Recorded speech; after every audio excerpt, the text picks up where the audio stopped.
Welcome back student to our channel. In this video we are going to cover advent of British East India Company. This video contains the first part of this topic. और इससे पहले की video में हम Dutch cover कर चुके हैं, तो चलिए स्टार्ट करते हैं अपनी वीडियो। इसमें हम बेसिकली इंग्लिश के बारे में पढ़ने वाले हैं, अंग्रेज़ों के बारे में।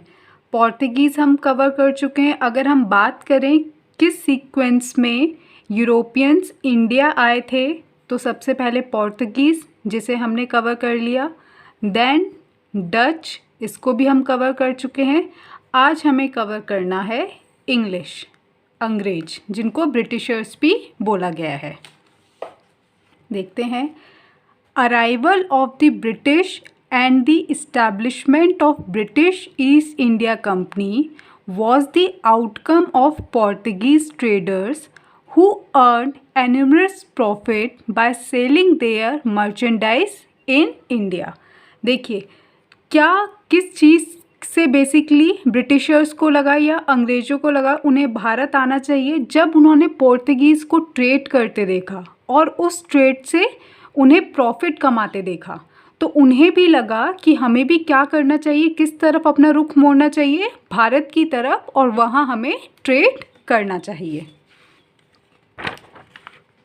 इसमें थोड़ा सा बैकग्राउंड जानेंगे हम। ये है इंग्लैंड और यहाँ पर है ये इंडिया की पोजीशन, और इस तरफ है हमारा ये इंडोनेशिया आइलैंड। जो इंडिया का वेस्टर्न साइड था वो किसने कवर कर चुका, वो यहाँ पर पहले से कौन आ चुके थे, पोर्तुगीज़ आ चुके थे। यहाँ पर पोर्तुगीज़ का पहले से इस्टेब्लिशमेंट हो चुका था, ठीक है।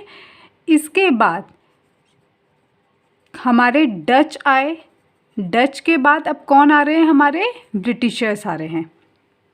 तो अगर एक ओवरव्यू देखें तो 1599 में जो ब्रिटिश ईस्ट इंडिया कंपनी है वो फॉर्म हुई। 1600 में क्वीन एलिज़ाबेथ ने इसको एक रॉयल चार्टर दिया, और इस टाइम अगर इंडिया की बात करें तो मैं आपको ऑलरेडी बता चुकी हूँ, वेस्टर्न साइड पे किसका दबदबा है, यहाँ पर अभी पोर्तुगीज़ का, और जो मुग़ल एम्परर हैं इंडिया में वो हैं अकबर। मैं यहाँ इस टाइम की बात कर रही हूँ जब कंपनी फॉर्म हो रही है, तो इंडिया में क्या सिचुएशन है और कौन मुग़ल एम्परर हैं, ठीक है। आगे देखेंगे। ब्रिटिश ईस्ट इंडिया कंपनी 1599, हम एक सीक्वेंस में चलते चलेंगे। 1599 क्या हुआ है, फॉर्मेशन या स्थापना हुई है कंपनी की। The English east India company, the governor and company of merchants trading into the east Indies, basically इसका ये ओरिजिनल नेम था, ठीक है, was form by the group of merchants known as Merchant Adventure in 1599। तो अगर पूछा जाए company form कब हुई है, बनी कब थी कंपनी, तो ये ईयर आप याद रखेंगे 1599 में, ठीक है। आगे देखते हैं। It was a joint stock company and initially had 125 share holder. ये कैसी थी, एक जॉइंट स्टॉक कंपनी थी, मतलब लोगों ने अपना इसमें शेयर इन्वेस्ट किया था और एक कंपनी को बनाया था। स्टार्टिंग में कितने मेंबर्स थे इसमें, 125। जो वहाँ की क्वीन है, क्वीन एलिज़ाबेथ फर्स्ट थी, वो भी क्या थी, इस कंपनी में एक शेयर होल्डर थी, ठीक है। यह एक संयुक्त स्टॉक कंपनी थी और शुरुआत में 125 शेयर धारक थे, और इसमें 125 में से 26 को क्या बनाया गया, बोर्ड ऑफ डायरेक्टर्स। इन्हीं 26 में से एक डायरेक्टर बने जिन्हें निदेशक बोला जाता है, और एक सब डायरेक्टर बने उपनिदेशक, ठीक है। तो इन टोटल मिला के कितने हो गए थे, 26 बोर्ड ऑफ डायरेक्टर्स थे। आगे पढ़ेंगे। अब बात आती है 1600 की, रॉयल चार्टर, शाही आदेश। अब देखिए ब्रिटेन में जो महारानी हैं वो कौन है, क्वीन एलिज़ाबेथ हैं। यहाँ पर 1599 में कंपनी फॉर्म हो चुकी है, ठीक है। अब उसे ट्रेड करने के लिए एक परमिशन चाहिए, तो वो परमिशन कौन देगा? वहाँ की जो सुप्रीम हेड होंगी वही देंगी, तो वो थी Queen Elizabeth first. The company was granted an English royal charter by Queen Elizabeth first on 31 December 1600। Company को रॉयल चार्टर या शाही आदेश किसने प्रदान किया? क्वीन एलिजाबेथ फर्स्ट ने। और कब दिया?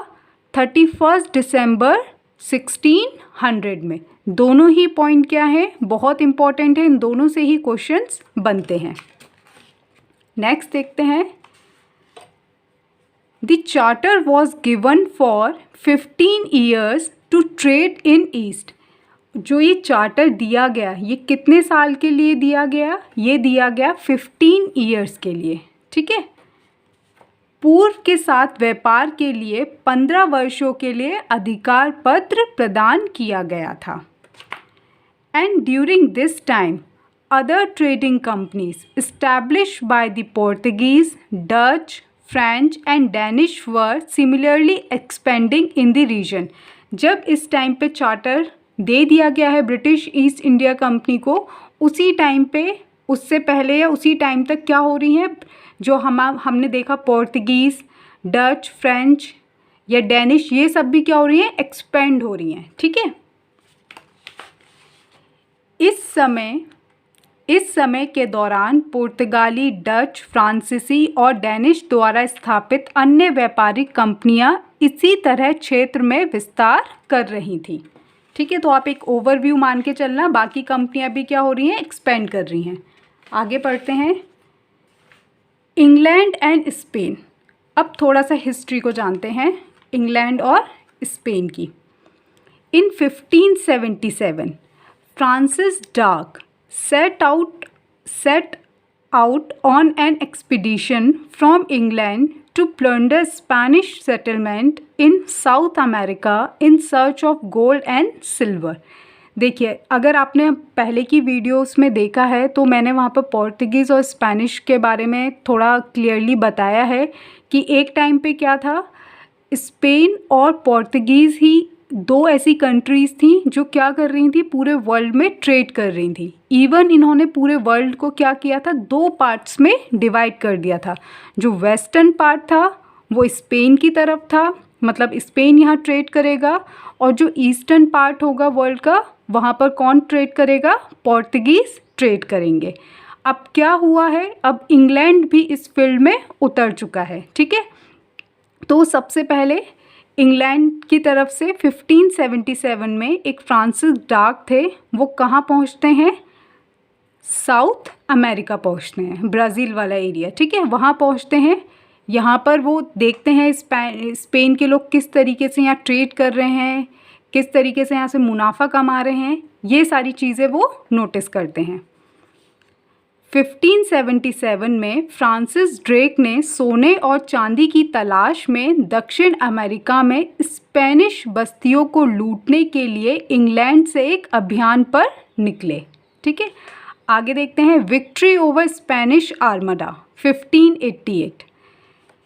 Spain and England were beginning to become rivals for global trade and empire. They began to conquer और seize land across the world. अब देखिए, दोनों के बीच में ट्रेड को लेके क्या होता जा रहा है? एक तरीके से टेंशन क्रिएट होती जा रही है। हर एक कंट्री क्या करना चाह रही है? एक दूसरे को ओवर पावर करना चाह रही है। स्पेन पहले से ही क्या है? उस ट्रेड में माहिर है या फिर ट्रेड ऑलरेडी कर रहा है।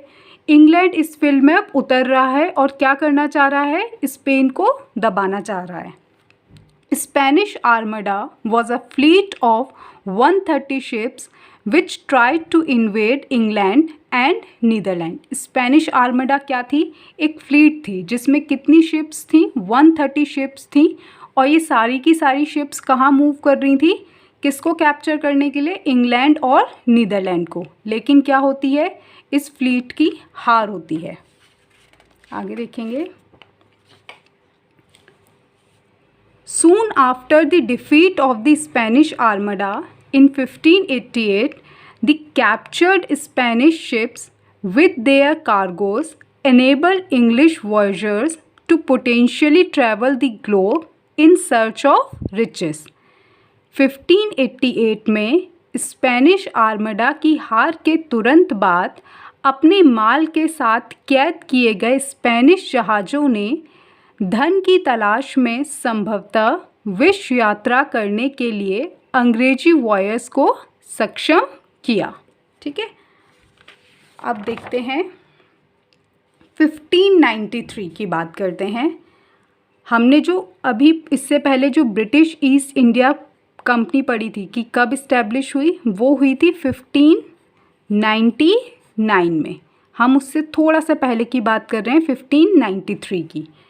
The Levant company got a right to trade with India by land route. ये क्वेश्चन पूछा जाता है, कौन सी पहली ऐसी ब्रिटिश कंपनी थी जिसको अधिकार दिया गया था कि वो ईस्ट के साथ ट्रेड कर सके, लेकिन किसके थ्रू? लैंड रूट के थ्रू। तो वो कौन सी कंपनी थी? लीवेंट कंपनी थी, और ईयर है आपका 1593। आप इस कंपनी को ईस्ट इंडिया कंपनी के साथ कंफ्यूज या मिक्स मत करिएगा। लीवेंट कंपनी को 1593 में स्थल मार्ग से भारत में व्यापार करने का अधिकार पत्र प्राप्त हुआ था। ठीक है, यहाँ क्वेश्चन भी है, किस ब्रिटिश कंपनी को भारत में व्यापार करने का पहला अधिकार पत्र प्राप्त हुआ था? तो वो है हमारी लीवेंट company.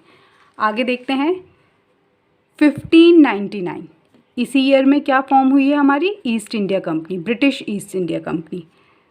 John Mildenhall was a British explorer and one of the first to make an overland journey to India।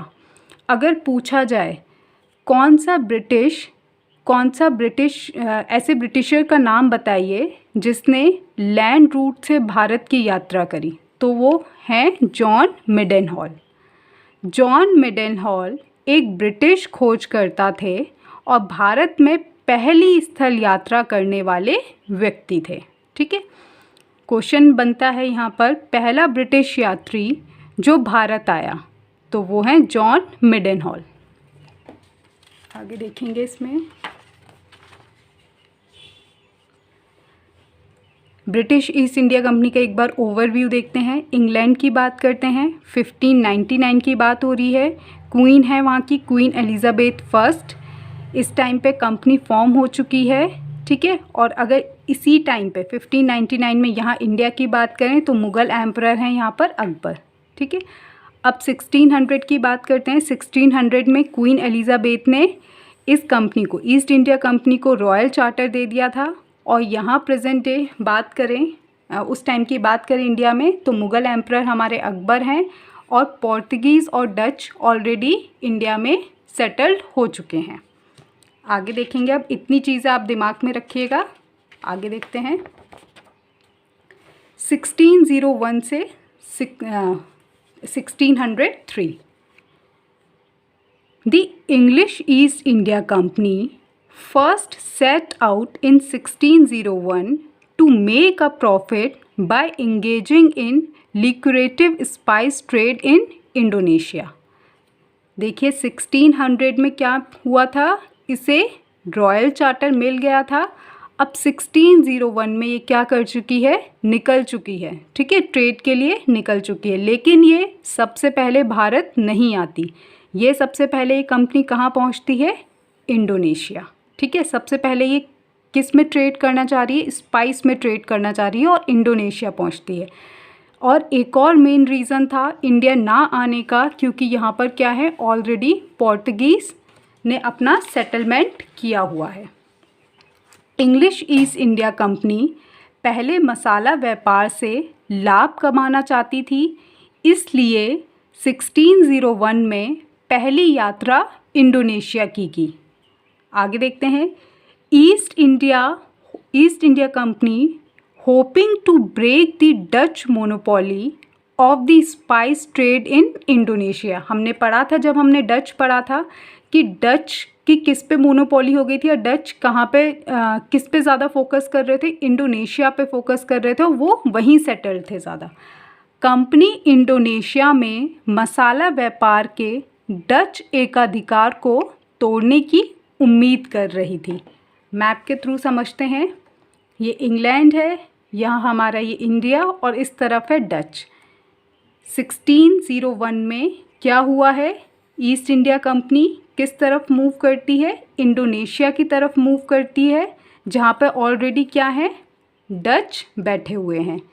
ये देखिए कंपनी कहाँ नहीं आ रही है, भारत में मूव नहीं करती, क्योंकि यहाँ पे किसका सेटलमेंट है, पोर्तुगीज़ का सेटलमेंट है, इसलिए वो कोई टेंशन क्रिएट नहीं करना चाह रहे थे ब्रिटिशर्स, कोई लड़ाई नहीं चाह रहे थे। वो सिर्फ सिंपली क्या करना चाह रहे थे, स्टार्टिंग में ट्रेड करना चाह रहे थे। तो वो सबसे पहले इंडोनेशिया मूव करते हैं।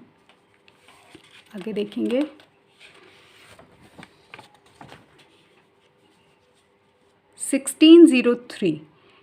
Queen Elizabeth first died and James first succeeded हर।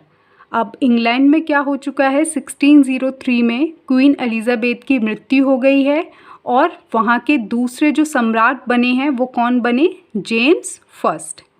यहाँ एक सिनेरियो देखते हैं। इंग्लैंड में क्वीन एलिजाबेथ का टाइम पीरियड 1558 से 1603, और इंडिया की बात करें तो इंडिया में अकबर का टाइम पीरियड है 1556 से 1605।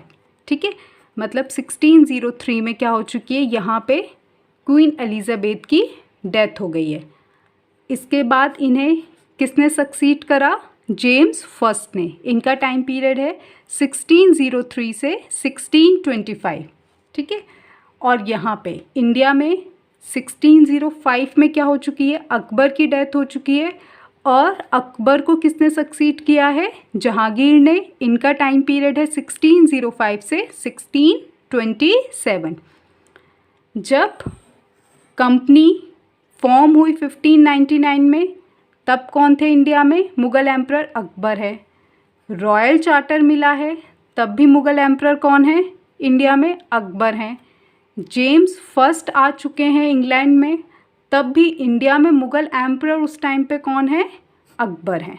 ठीक है, आगे देखते हैं। East India company expanding Indonesia से इंडिया। हमने पढ़ा पहले, सबसे पहले कंपनी किस तरफ मूव करती है, इंडोनेशिया। अब वो धीरे धीरे अपना इंटरेस्ट कहाँ दिखाएगी, इंडिया में दिखाएगी। ठीक है, सबसे पहले वो कहाँ मूव हुई थी, इंडोनेशिया। अब धीरे धीरे उसका इंटरेस्ट कहाँ आएगा, इंडिया में आएगा। ठीक है, जेम्स फर्स्ट यहाँ के सम्राट बन चुके हैं, और इस टाइम पे जब कंपनी 1608 में सबसे पहली बार ये डिसीज़न लेती है कि हम इंडिया मूव करेंगे, उस टाइम पे यहाँ के जो मुग़ल एम्परर थे वो कौन है, जहांगीर हैं। ठीक है, तो जेम्स फर्स्ट क्या करेंगे, अपना एक एम्बेसडर भेजेंगे। कब, 1608 में, जो कहाँ लैंड करेगा, सूरत पे लैंड करेगा, और किसके दरबार में जाएगा, जहांगीर के।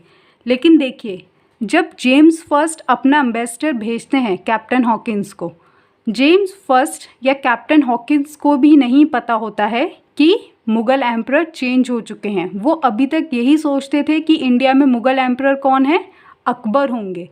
तो जिसका पत्र लेके जाते हैं, जिसके नाम का लेटर लेके जाते हैं कैप्टन हॉकिंस, वो अकबर के ही नाम का लेके जाते हैं।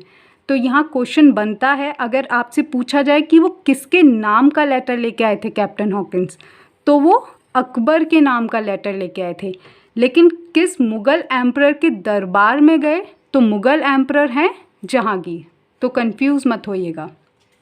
आगे देखेंगे 1608 का पूरी स्टोरी देखते हैं। 1608 में क्या होगा, in 1608 King James first of England sent Captain William Hawkins to the court of the Mughal emperor Jahangir. मैंने ब्रैकेट में अकबर लिखा है, एक्चुअली उन्होंने जो सेंड किया था वो अकबर के लिए किया था। ठीक है, अकबर के दरबार में जाने के लिए उन्हें परमिशन दी थी।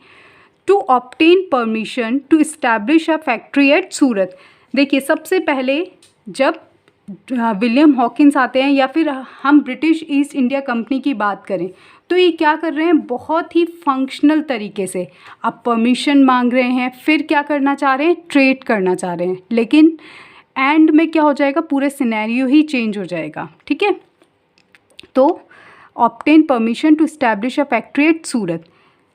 जेम्स फर्स्ट किसको भेजते हैं, विलियम हॉकिंस को भेजते हैं जहांगीर के दरबार में। कहाँ फैक्ट्री इस्टेब्लिश करने के लिए, सूरत में।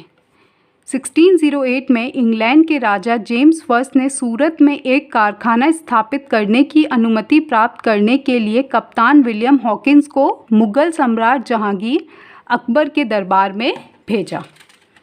आगे देखेंगे, इसमें फैक्ट्स हैं, आपको फैक्ट्स याद करने पड़ेंगे।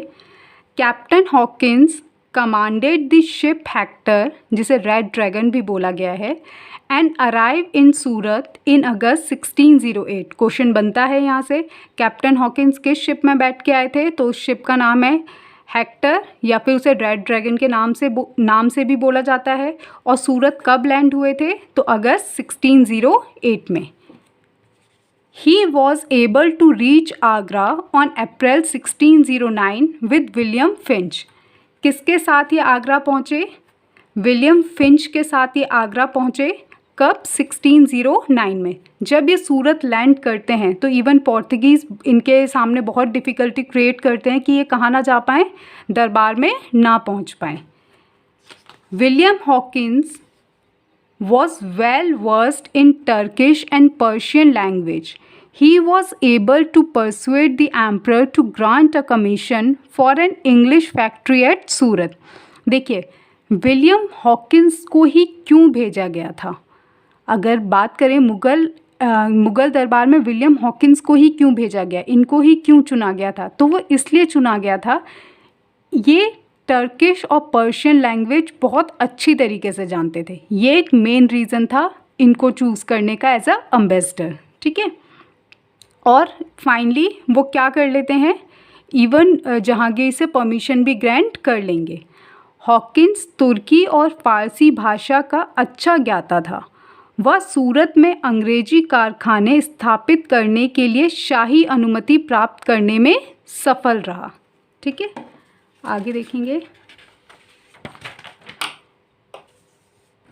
इन एडिशन टू दी परमिशन, हमने पढ़ा कि उन्हें क्या मिल चुकी है, परमिशन भी मिल चुकी है जहांगीर से कि आप क्या कर सकते हैं, सूरत में अपनी फैक्ट्री इस्टेब्लिश कर सकते हैं। उसके अलावा जहांगीर ने खुश होकर क्या दिया, जहांगीर ऑल्सो ग्रांटेड हिम, पहला मनसब of 400 horses rank, second sum जागीर, और थर्ड टाइटल ऑफ इंग्रिस और इंग्लिश खान। देखिए क्या दिया, 400 का मनसब प्रदान किया, जागीर प्रदान करी, और किसकी उपाधि दी है, इंग्रिस या फिर इंग्लिश खान की। बेसिकली ये ज़्यादा पॉपुलर है, इंग्लिश खान की उपाधि प्रदान करी है। मनसब के बारे में थोड़ा सा पढ़ लेते हैं, क्या है। The word mansab is of Arabic origin meaning rank और position. The system was introduced by Akbar. The lowest grade was 10 and the highest was 12,000। इन सब को मनसब, ये मनसब क्या होते थे, जागीर क्या होती थी, जब हम मुगल्स के बारे में पढ़ेंगे तब हम इन्हें और डिटेल में कवर करेंगे। क्वेश्चन है यहाँ पर, जेम्स फर्स्ट का राजदूत हॉकिंस मुगल दरबार में किसके नाम का पत्र लेके गया, तो किसके नाम का बताया था मैंने, अकबर के नाम का गया था, लेकिन किसके दरबार में पहुँचा था, जहांगीर के दरबार में पहुंचा था। उस टाइम पे इतना अच्छा कम्युनिकेशन नहीं होता था कि आपको पता चल जाए कि दूसरी कंट्री में क्या हो रहा है या एम्परर चेंज हो चुका है, तो उनको लगता था अभी भी वहाँ पर अकबर ही क्या कर रहे हैं, शासन कर रहे हैं, इसलिए ये मिस्टेक हो गई थी। आगे देखेंगे। अब देखिए क्या हुआ है, जहांगीर ने क्या कर दी है, कैप्टन हॉकिंस को परमिशन दे दी है कि ये लोग क्या कर सकते हैं, सूरत में फैक्ट्री इस्टेब्लिश कर सकते हैं। East India Company got permission to erect factory. और इस तरफ किसका दबदबा है, पोर्तुगीज़ का है। तो पोर्तुगीज़ खुश होंगे इस बात से कि ब्रिटिशर्स अपनी यहाँ पर फैक्ट्री इस्टेब्लिश करें, बिल्कुल भी नहीं। तो इन्होंने क्या करा, मुग़ल एम्परर के ऊपर, मतलब जहांगीर को प्रेशराइज किया कि आपने जो परमिशन दी है वो क्या कर लीजिए, आप वापस ले लीजिए। This makes the Portuguese upset. The grant of trading facilities to the English offended the Portuguese, and under the pressure of the Portuguese, the Jahangir withdrawn the grants. सूरत में जो फैक्ट्री बन रही थी उसका निर्माण कार्य रोक दिया गया। इस तरह हॉकिंस व्यापारिक सुविधा प्राप्त करने में असफल रहा और 1611 में वह इंग्लैंड लौट जाता है। 3 वर्ष तक जहांगीर के दरबार में रहा। ठीक है, क्या हो गया था यहाँ पर, कंस्ट्रक्शन स्टार्ट हो गया था, लेकिन पोर्टुगीज़ को ये बात बिल्कुल पसंद नहीं आई। पोर्टुगीज़ क्या करते हैं, जहांगीर को प्रेशराइज़ करते हैं कि आप अपनी परमिशन वापस ले लीजिए। फाइनली जहांगीर को परमिशन वापस लेनी पड़ती है। अगर इससे रिलेटेड क्वेश्चन बनते हैं तो पहला क्वेश्चन बनता है, क्या कैप्टन हॉकिंस परमिशन पाने में सफल रहा? तो फाइनली अगर एंड रिजल्ट देखें तो नहीं रहा, तो यहाँ पर आंसर होगा नहीं रहा। सेकंड क्वेश्चन है कि वो इंग्लैंड कब वापस चला गया? तो 1611 में वो भारत छोड़ के कहाँ चले जाते हैं, दोबारा इंग्लैंड वापस चले जाते हैं। तीसरा क्वेश्चन बनता है कि वो जहांगीर के दरबार में कब तक रहे थे मतलब, तो वो रहे थे 3 वर्षों तक। ठीक है, देखिए 1609 में वो पहुँचे थे, 1610 में रहे, 1611 में रहे और फाइनली 1611 में ही वापस चले जाते हैं। तो 3 साल, इसे आप कैलकुलेट कर सकते हैं।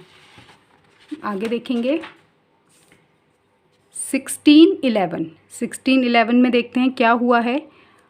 Hawkins left Agra in November 1611 and return to England. The Britishers established a factory at Masulipatam in 1611. It is said that it is their first factory in South India, implying that it is not the first one in India. इसमें बहुत confusion होता है और question यहाँ से बनता ही है। देखिए, जब उनकी परमिशन रोक दी गई कि आप यहाँ पे क्या नहीं बना सकते हैं, अपनी फैक्ट्री इस्टेब्लिश नहीं कर सकते हैं, तो ब्रिटिशर्स फिर किस तरफ मूव हुए, यहाँ का ये समझिएगा, यहाँ फैक्ट्री बननी स्टार्ट हो गई थी, कंस्ट्रक्शन यहाँ स्टार्ट हो चुका है। ठीक है, कंस्ट्रक्शन स्टार्ट हो चुका है, बीच में ही उस कंस्ट्रक्शन को क्या करना पड़ा है, रोकना पड़ा है। उसके बाद ब्रिटिशर्स किस तरफ मूव होते हैं, यहाँ मसूलीपट्टनम में मूव होते हैं और यहाँ पे क्या बनाते हैं, अपनी एक टेम्प्ररी फैक्ट्री यहाँ पे इस्टेब्लिश करेंगे। ठीक है, ये कब करेंगे, 1611 में। और यहीं पर डचों ने कब करी थी, जो डच थे उन्होंने अपनी फर्स्ट फैक्ट्री इस्टेब्लिश करी थी यहाँ पर 1605 में। तो ये बोला जाता है कि साउथ इंडिया में ब्रिटिशर्स की फर्स्ट फैक्ट्री कहाँ इस्टेब्लिश हुई है, मसूलीपट्टनम में। कब हुई है, 1611 में। लेकिन अगर पूरे भारत की बोला जाए कि इंडिया में उनकी कौन सी फर्स्ट फैक्ट्री है, तो वो कौन सी मानी जाती है, सूरत को ही माना जाएगा, इसको कंसीडर नहीं किया जाएगा। तो इसके साथ कंफ्यूज मत होइएगा। अगर क्वेश्चन आता है ब्रिटिशर्स की फर्स्ट फैक्ट्री कौन सी थी, तो आंसर आप सूरत ही लगाएंगे, मसूलीपट्टनम नहीं लगाएंगे। आगे देखेंगे इसमें, इन 1611 Captain Middleton landed at Swali near Surat in spite of Portuguese opposition and got permission from the Mughal governor to trade at the place. अब क्या हुआ है, कैप्टन हॉकिंस तो जा चुके हैं, अब कौन आते हैं, कैप्टन मिडल्टन आते हैं। ठीक है, जब इनको वहाँ का सिनेरियो पता चलता है कि ऐसा हो चुका है, परमिशन जो दी गई थी उसका ग्रांट वापस ले लिया गया है, तो ये जाते हैं अपनी तरफ से कोशिश करने के लिए। इवन पोर्टुगीज़ अपोज भी करते हैं, स्टिल ये वहाँ लैंड करते हैं। 1611 में पुर्तगालियों के विरोध के बावजूद कैप्टन मिडल्टन सूरत के समीप स्वाली पहुँचा और मुग़ल गवर्नर से वहाँ व्यापार करने की अनुमति पाने में सफल रहा। मुग़ल गवर्नर की बात हो रही है, ठीक है, मुग़ल एम्परर की बात नहीं हो रही है। जो गुजरात के गवर्नर हैं उनकी बात हो रही है कि उनसे उन्होंने परमिशन ली, डायरेक्टली अभी जहांगीर से परमिशन नहीं ली है। अब क्या होगा, बैटल ऑफ स्वाली। ये कोई बहुत बड़ी बैटल नहीं थी, एक छोटी सी ही बैटल हुई थी। 1612 the victory of Captain Best in the Surat roadstead broke the tradition of Portuguese naval supremacy and an English factory was permanently established at Surat. Captain best द्वारा सूरत के बंदरगाह की विजय ने पुर्तगाली एकाधिकार को समाप्त कर दिया। तदुपरांत अंग्रेज़ों ने सूरत में 1613 में स्थायी रूप से एक फैक्ट्री स्थापित की। ठीक है, इसमें अगर देखा जाए क्या हुआ, पहले कैप्टन मिडल्टन गए 1611 में, फिर कैप्टन बेस्ट आते हैं 1612 में। ये भी एक एम्बेसडर के तौर पे आए थे। कैप्टन मिडल्टन खुद से गए थे, कैप्टन बेस्ट को किसने भेजा था, जो जेम्स फर्स्ट है उन्होंने अपना एक एम्बेसडर दोबारा भेजा कि हम दोबारा कोशिश करते हैं, दोबारा परमिशन मांगने का ट्राई करते हैं जहांगीर से। तो जब ये वहाँ पहुँचते हैं दोबारा क्या होता है, पोर्तुगीज़ अपोज़ करते हैं इनको, और इस तरीके से क्या हो जाता है, कैप्टन बेस्ट की आर्मी और पोर्तुगीज़ में एक बैटल हो जाती है जिसमें कौन जीतते हैं, फाइनली ब्रिटिशर्स की जीत होती है। तो याद रखिएगा, बैटल ऑफ स्वाली किस ईयर में हुई, 1612 में हुई है। किसके बीच में हुई है, ब्रिटिशर्स और पोर्तुगीज़ के बीच में हुई है। ब्रिटिशर्स की तरफ से हेड कौन है, कैप्टन बेस्ट। आगे देखेंगे इसमें, the English soon build subordinate factories at Ahmednagar, Baharampur, Ajmer and Agra. अंग्रेज़ों ने अपने व्यापार को देश के दूसरे भागों में फैलाया तथा श्रीघी, अहमदाबाद, बुरहानपुर, अजमेर तथा आगरा में सहयोगी फैक्ट्रियां स्थापित की। अब देखिए, जब बैटल हो जाती है, बैटल ऑफ स्वाली हो गई है, यहाँ की बात कर रही हूँ कि गुजरात वाला पोर्शन ले हम, बैटल ऑफ स्वाली यहाँ हो चुकी है, सूरत के पास ही है स्वाली जगह, और क्या हो चुका है, अब ब्रिटिशर्स को परमिशन मिल चुकी है, जहांगीर ने उनको परमिशन दे दी है कि वो क्या कर सकते हैं, जो वो अपनी फैक्ट्रियाँ इस्टेब्लिश करना चाह रहे थे वो इस्टेब्लिश कर सकते हैं। तो फाइनली 1613 में जो कंस्ट्रक्शन रोक दिया गया था वो 1613 में कंप्लीट हो जाता है, और ब्रिटिशर्स क्या कर लेते हैं, अपनी यहाँ पर एक टेम्प्रेरी फैक्ट्री इस्टेब्लिश कर लेते हैं सूरत में। अब क्या होने लगा है, धीरे धीरे अंग्रेज़ों ने क्या करा है, अपनी और भी जगह जो हमने पढ़ा, ये बहरामपुर, अहमदनगर, अजमेर, आगरा, इन सब जगह भी क्या करना स्टार्ट कर दिया, इन्होंने अपनी फैक्ट्री इस्टेब्लिश करना स्टार्ट कर दिया।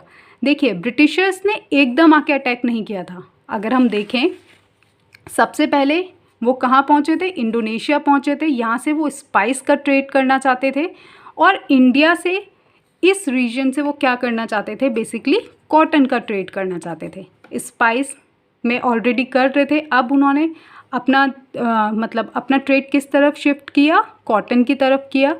अब धीरे धीरे क्या करेंगे, ये ओवर पावर कर लेंगे हर एक चीज़ को। ठीक है, 1615 में जेम्स फर्स्ट दोबारा अपना एक एम्बेसडर भेजेंगे, वो हम पढ़ेंगे अपनी सेकंड वीडियो में, उसे कवर करेंगे। टिल देन आपने जितना पढ़ा उसके नोट्स बनाइए, या कोई भी डाउट्स हों आप वो मुझसे पूछ सकते हैं। Till then study hard. Thank you.